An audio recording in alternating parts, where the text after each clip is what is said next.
Muy bienvenidos a este segundo bloque de COVID-19 en la emergencia, un especial de Polar TV.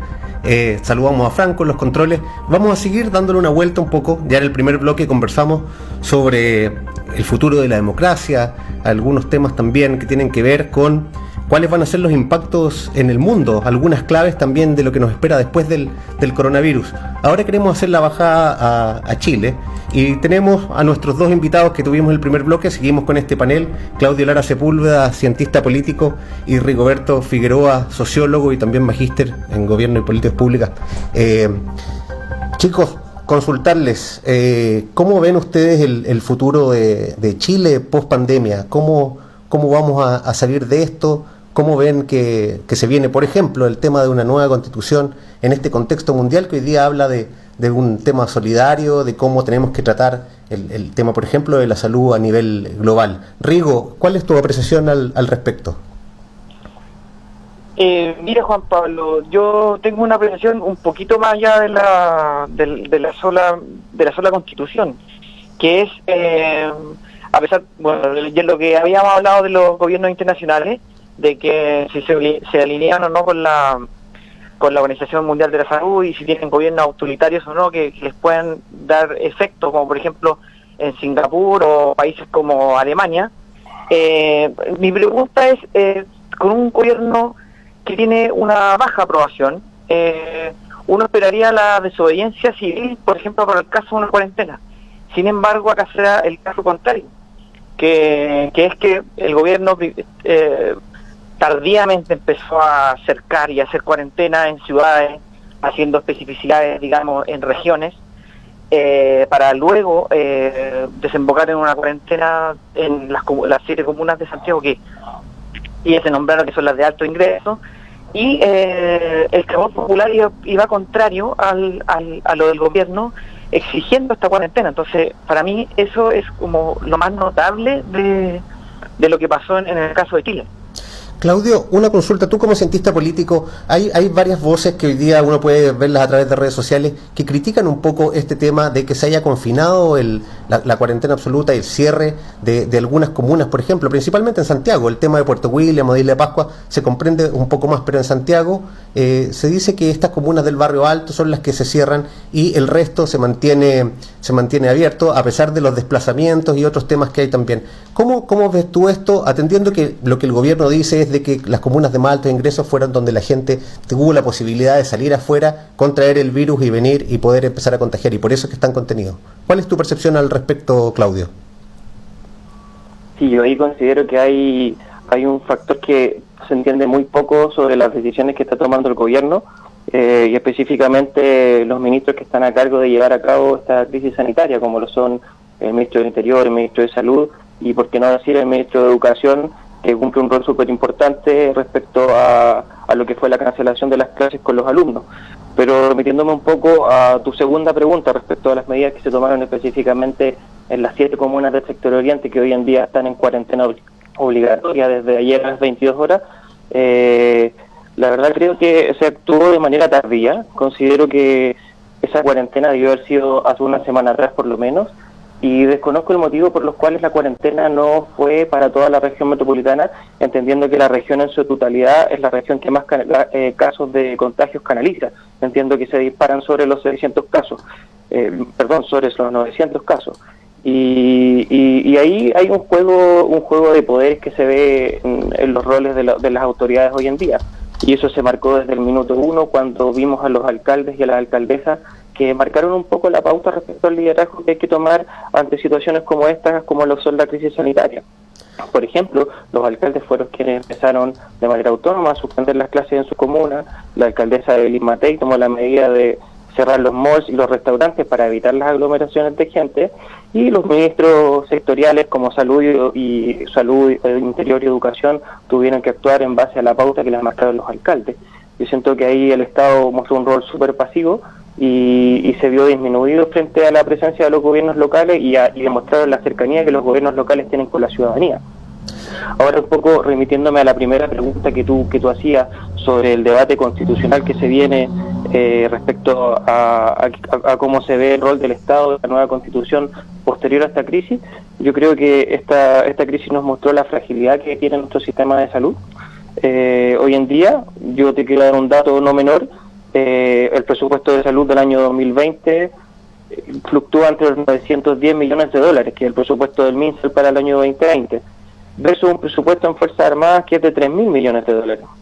¿Qué estamos haciendo? Tenemos 3 veces un presupuesto al de salud y con eso dejamos de construir hospitales, dejamos de construir consultorios, dejamos de entregarle equipamiento médico a los hospitales y a los consultorios.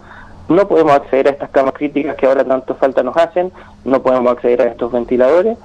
Y por otra parte, te doy un dato que es menos alentador. En la OCDE estamos con un ranking que no es sinónimo de orgullo para nadie. Somos el tercer país de la OCDE con más gasto de bolsillo en salud. Esto quiere decir que de los ingresos que tienen las familias y los de los ahorros que tienen las familias, salen estos gastos para salud que se descuentan una vez que se hacen estos ajustes de FONASA, por ejemplo, o las ISAP. Entonces, ¿qué es lo que tenemos que hacer con esto? Que está clara cuál es la carta de navegación y cuál es la ruta que tenemos que tomar respecto a cómo tiene que ir el debate constitucional, poniendo mayor fuerza a la protección social en salud y restando un poquito las fuerzas presupuestarias que se centran a presupuestos como los del Ejército y Fuerzas Armadas. Rico, ya en el primer bloque hablábamos sobre este filósofo surcoreano que piensa desde Berlín, Byung-Chul Han, que ha sido bastante polémico por sus dichos. Finalmente él tiene esta teoría de que hay pueblos que son más disciplinados y hay otros pueblos que están más hoy día por el tema de la producción y principalmente hace la diferenciación entre Oriente y Occidente. Tú recién nos comentabas de que una de las cosas que te extraña como sociólogo es de que no haya habido algún tipo de revuelta popular con respecto a esto, y hay voces que comentan que pronto, lo más pronto posible, seguramente vamos a tener esta cuarentena total. ¿Cómo ves tú al pueblo chileno con respecto a esto? Al parecer también somos más disciplinados de lo que parece, o sea, cuando el tema de la población, de la salud está en juego, somos bastante más ordenados que otros países, por ejemplo en Colombia, que ya estamos viendo donde hay algunas sublevaciones en algunos lugares.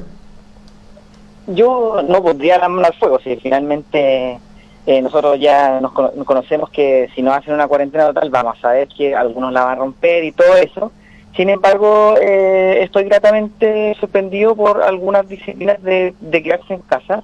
No tengo datos, pero por lo menos uno ve en la calle que mayormente la gente está respetando la cuarentena, pero yo creo que ahí yo sigo haciendo el punto, que no creo que es porque sea un mandato del gobierno, sino que la misma gente, los mismos alcaldes que en algún momento siguieron como si fueran el gobierno, las municipalidades, clamando por esta cuarentena total porque sabíamos lo que iba a pasar.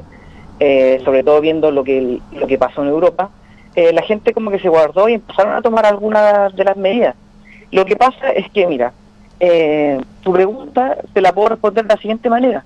Yo cuando empiezo a hacer caso a cuando pasa esto, si tengo un liderazgo que no respeto, porque tengo un presidente que tiene ahora 18%, pero que hace poco tuvo 6% post estallido social, cuando empiezas a hacer caso, finalmente lo haces cuando el malestar social toca tu puerta, cuando el malestar de este COVID-19 toca tu puerta. ¿Y cuándo toca tu puerta?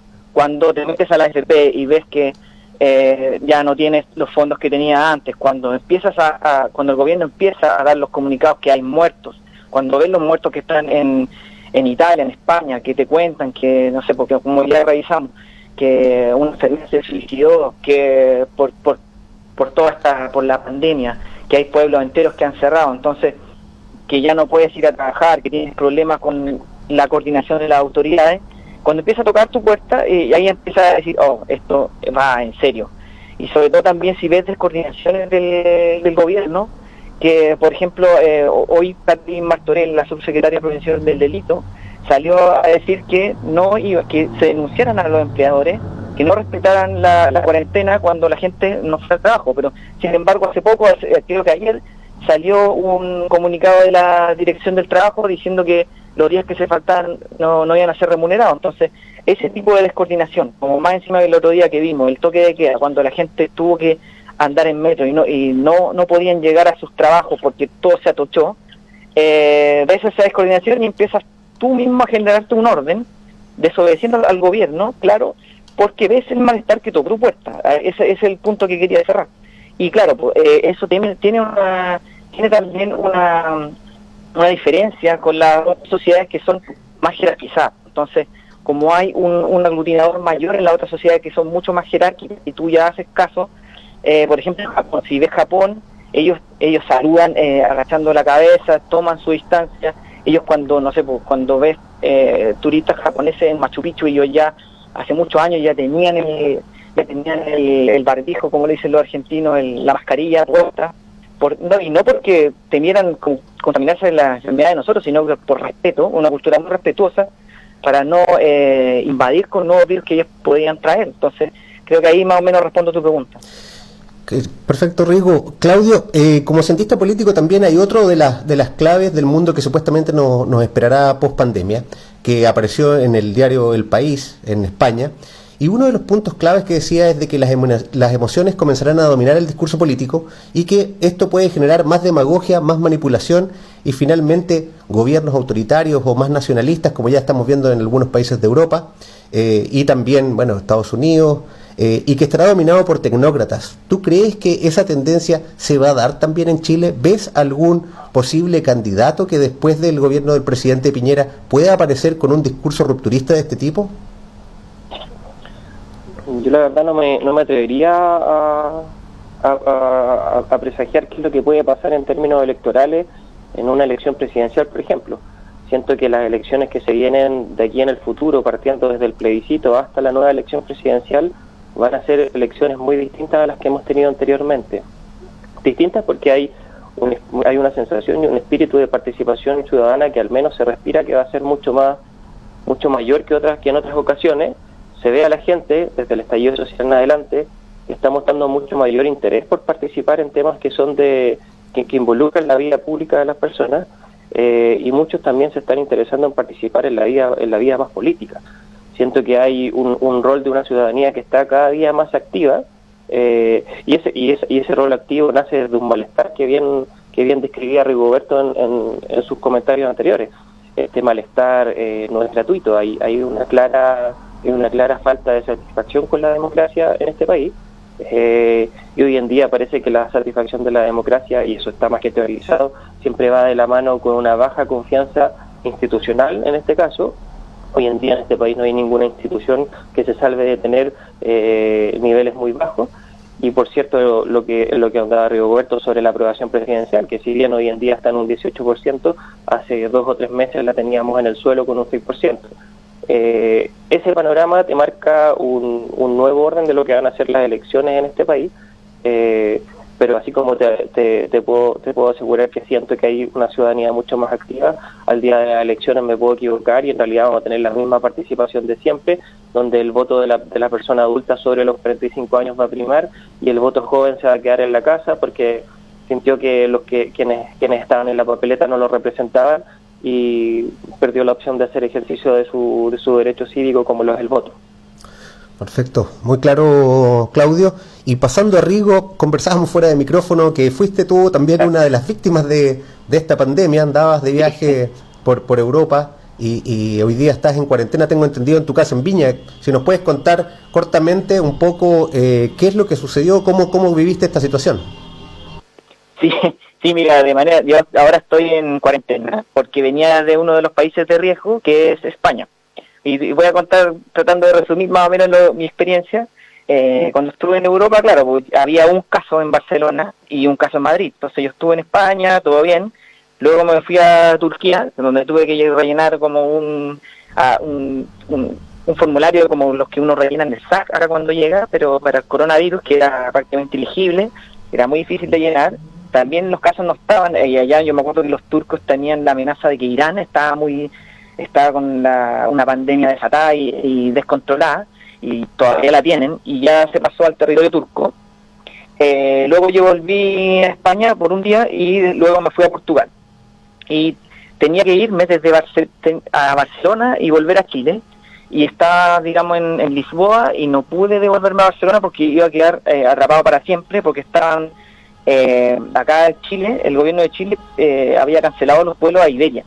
Entonces estaban cancelando todos los vuelos a Iberia, y lo que tuve que hacer fue comprar un pasaje de Lisboa para acá, sino ya cerrado para siempre, digamos, allá en España, que están con una cuarentena, y ustedes saben que las estadísticas de España son terribles, son parecidas a las italianas, y me iba a quedar allá. O sea, si me hubiese quedado allá, quedaba atrapado, tenía que ponerme a trabajar allá, probablemente iba a perder mi trabajo aquí.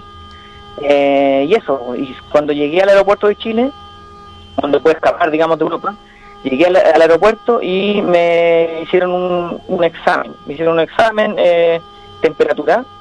Primero me dieron la temperatura, y tuve que rellenar también un formulario, y luego una doctora de inmediato, como venía un país de riesgo que era España, que en ese momento el gobierno tenía España y Italia, creo, solamente, y 14 días de cuarentena, y ya voy en el día 13 de mi cuarentena.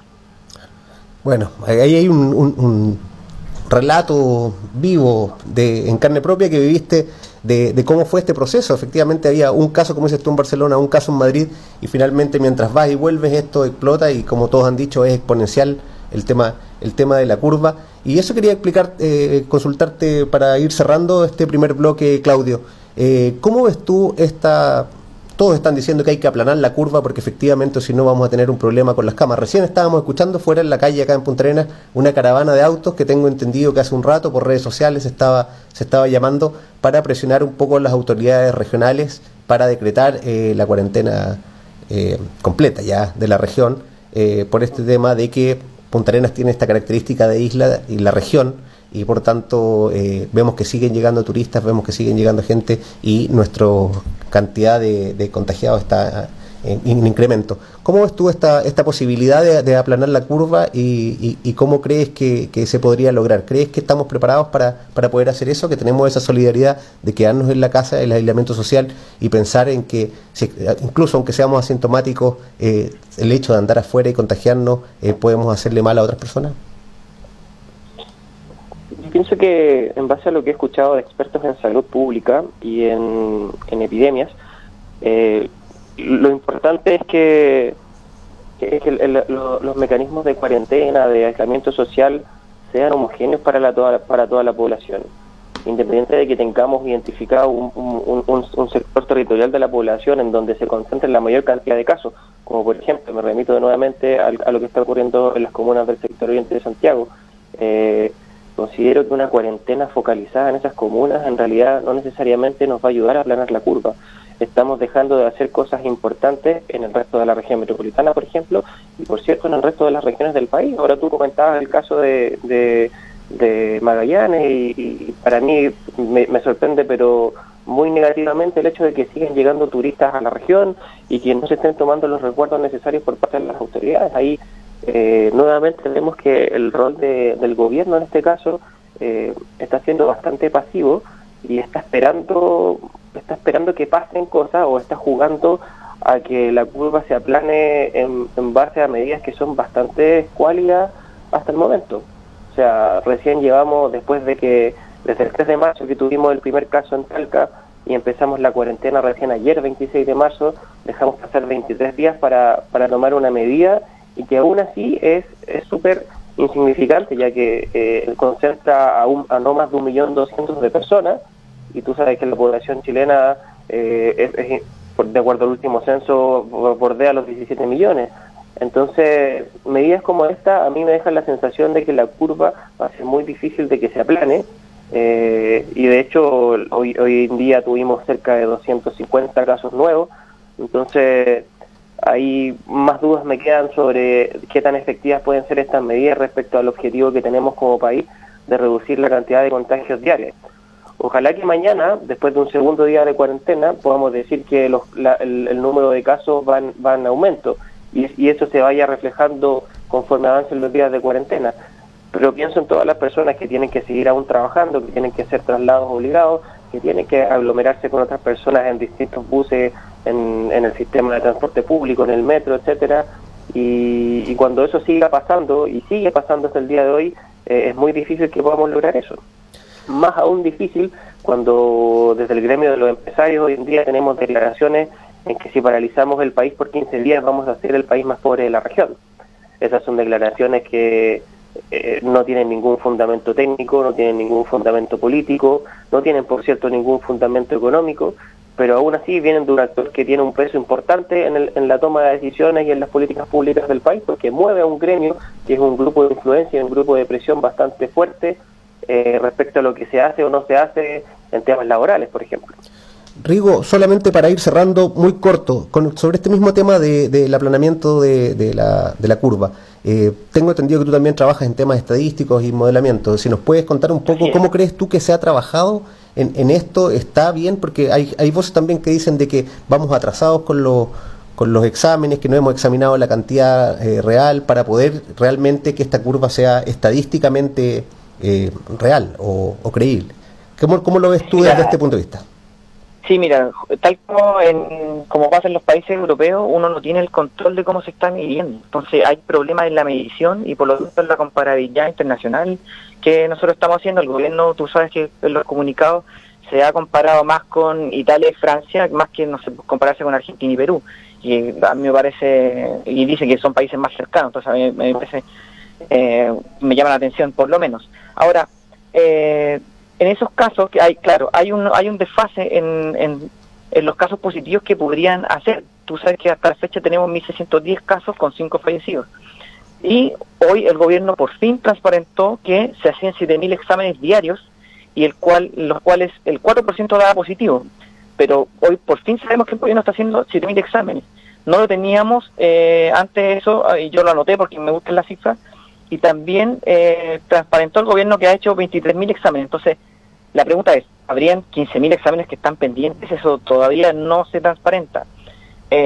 Por lo tanto, decir que tenemos un aplanamiento de curva o decir que estamos mejor que España o que Italia, yo no sabría afirmarlo con total certeza por esa comparabilidad de lo que los países hacen, que no todos hacen, no todos cuentan como deberían contar, porque no hay, digamos, una estadística internacional que estandarice eso. Entonces yo pondría en duda lo que dice el Ministerio de Salud, y también hay que ver como los países caso a caso, y la comparabilidad se te pierde un poquito en ese sentido, Juan Pablo. Perfecto, bueno, vamos terminando ya este programa, este especial COVID-19, la emergencia. Le damos las gracias a Rigoberto, gracias Rigo por estar presente en el programa. Gracias a ustedes.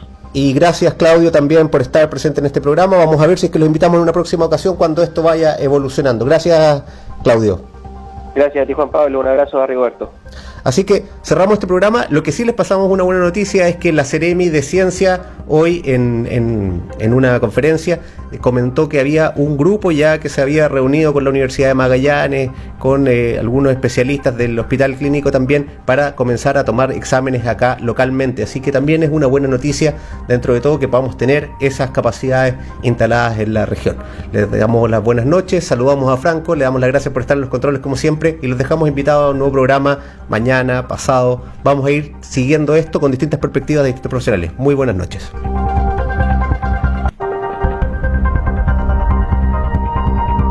Polar Comunicaciones presentó Programa Especial COVID-19 en la Emergencia.